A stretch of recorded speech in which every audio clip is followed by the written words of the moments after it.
guys! Welcome back sa aking munting kusina. Kung bago ka sa aking channel, my name is Irene. And for today's recipe ay maswerte tayo dahil isa sa aking mga followers ay nag-share ng kanyang bestseller flour sapin-sapin recipe na talaga namang patok pang benta lalo na at nalalapit na naman ang Kapaskuhan. So shoutout to you Miss Jean Roquesa for sharing your sapin-sapin recipe. Kaya kung extra income ang hanap mo, watch the video until the end dahil ibibigay ko sa inyo yung step-by-step procedure paano ito gagawin. Written ingredients natin at costing ay nasa description box. So tara, let's get started! First ay prepare muna natin yung ating latik. Ito po ay 1 cup ng coconut cream or you can use coconut milk. Mas maganda lang kung coconut cream ang gagamitin natin or kakanggata kasi mas marami tayong makukuha ditong latik. So just bring the coconut milk or cream to a simmer over medium heat until magse-separate na yung coconut oil at residue from the coconut milk or cream. Then continue lang sa pag-fry hanggang sa ma-achieve natin yung golden brown na color. Dito naman sa Visayas, ang latik namin ay iba. Para siyang coconut syrup or jam dahil hinahaluan ito ng asukal. Pero optional lang to guys ha, depende sa kung ano yung toppings ang gagamitin nyo. Yung iba kasi ay budbud ang toppings nila for sapin-sapin.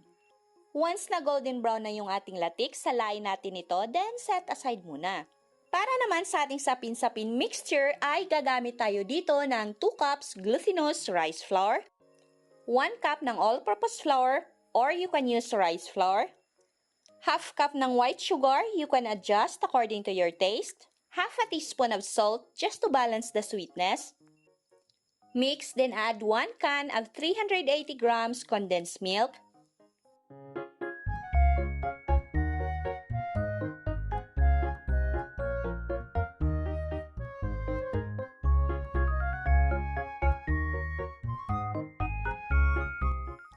now, let's add in our 3 cups of coconut milk at haluin itong mabuti.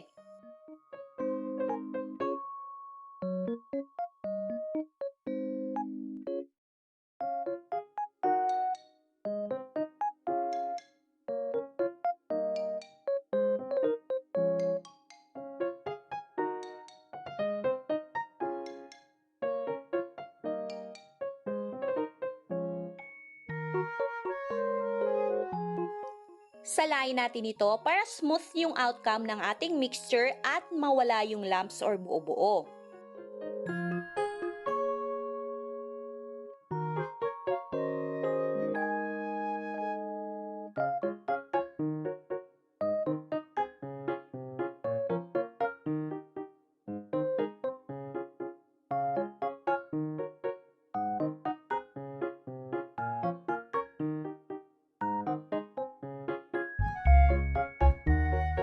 Dapat ganito ka-smooth yung ating mixture kung napapansin nyo. Yung consistency niya ay hindi ito thick or malapot at hindi rin masyadong runny. Ready na ang ating sapin-sapin mixture, magpakulo na tayo ng tubig sa ating steamer.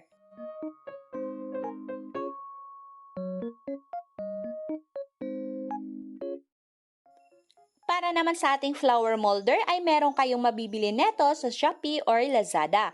Ilalagay ko yung link sa description box. Or you may follow me on my Facebook page, Taste of Pinas, para updated kayo sa mga announcement ko doon. Dahil mamimigay ako ng 5 ganitong flour molder, malay mo 'di ba? Isa ka sa mapipili. Mag-brush lang tayo ng oil from the latik na ginawa natin earlier sa ating molder para maiwasan na dumikit yung ating sapin-sapin mamaya. Guys, yung color combination na gagamitin nyo ay magdedepende syempre sa inyo, okay? Ito ay idea lamang. Yung gamit ko ditong mga kulay ay kung ano lang available dito sa bahay.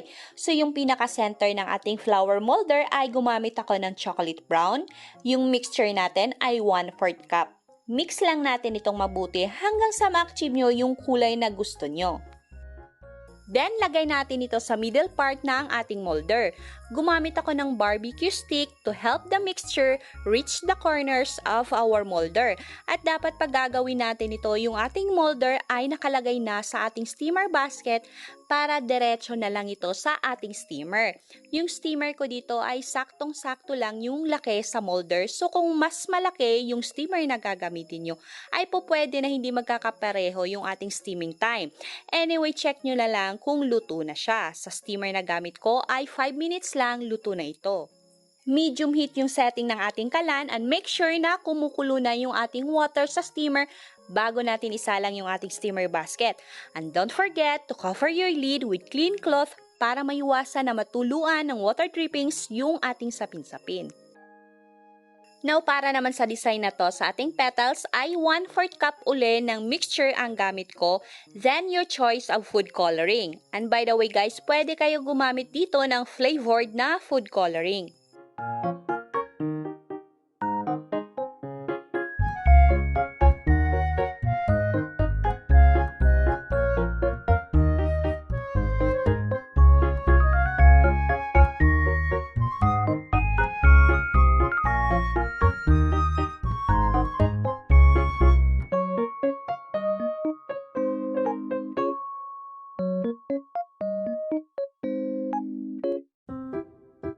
Steam natin ito for 3 minutes only and again, check nyo kung luto na siya bago nyo ito patungan ng another layer.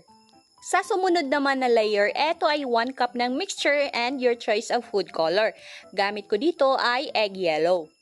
At habang ginagawa pa natin ito, sa mga hindi pa nakapag-subscribe, please subscribe sa ating YouTube channel and please click the notification bell and click all para ma-notify kayo pag may bago tayong uploads. Paki-follow na rin po ng aking Facebook page, Instagram, join na rin po kayo sa ating Facebook group.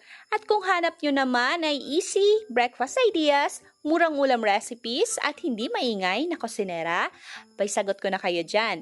Guys, please support my second channel, Kitchenatics.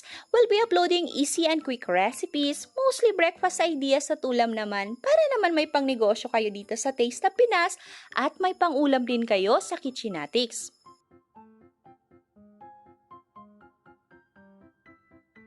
Now for the next layer, ito ay 3/4 cup ng mixture and your choice of food color.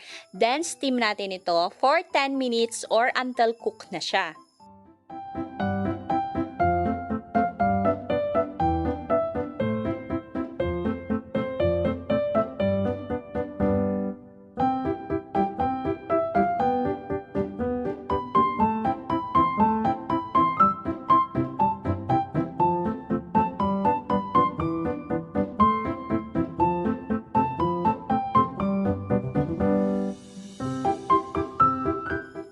And again, gumamit ng barbecue stick to help the mixture reach the corners of your molder para mas maganda ito tingnan pag i-unmold na natin mamaya.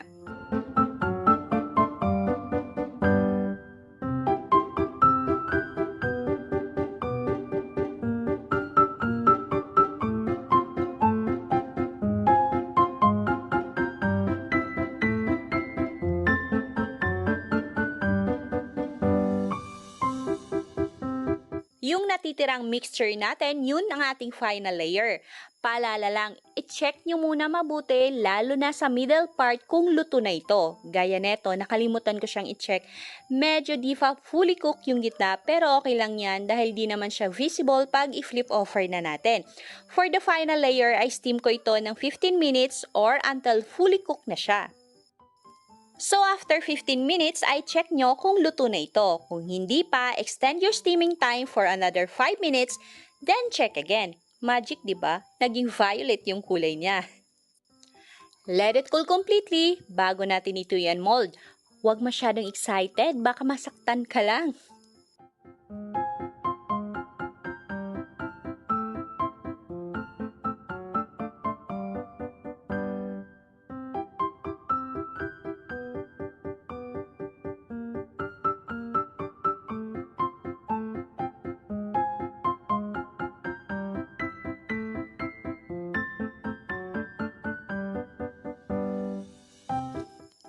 ready to serve na at syempre pwede din pang benta ang ating nagmamagandang flower sapin-sapin.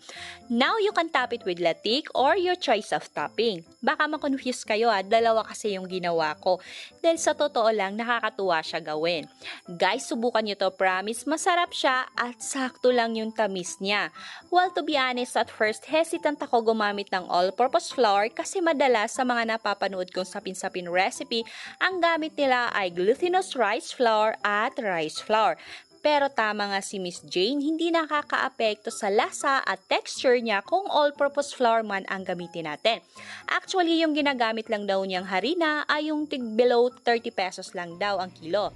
So malaki ang masisave natin, 'di ba? So ano pang hinihintay nyo? Subukan at gawin itong negosyo dahil talagang tutubo ka dito. Disclaimer lang guys yung presyo ng mga ingredients na ilalagay ko sa description box ay pwedeng magkakaiba depende kung gaano karami ang binili at kung saan binili.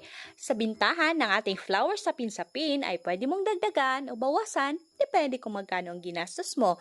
Sana ay nakatulong tong video na to at nabigyan kayo ng idea paano kumita gamit lang ang maliit na puhunan. At sa mga hindi pa nakapag-subscribe dyan, baka naman, please subscribe sa ating YouTube channel and please click the notification bell and click all para ma-notify kayo pag may bago tayong uploads. Thank you guys for watching and happy cooking!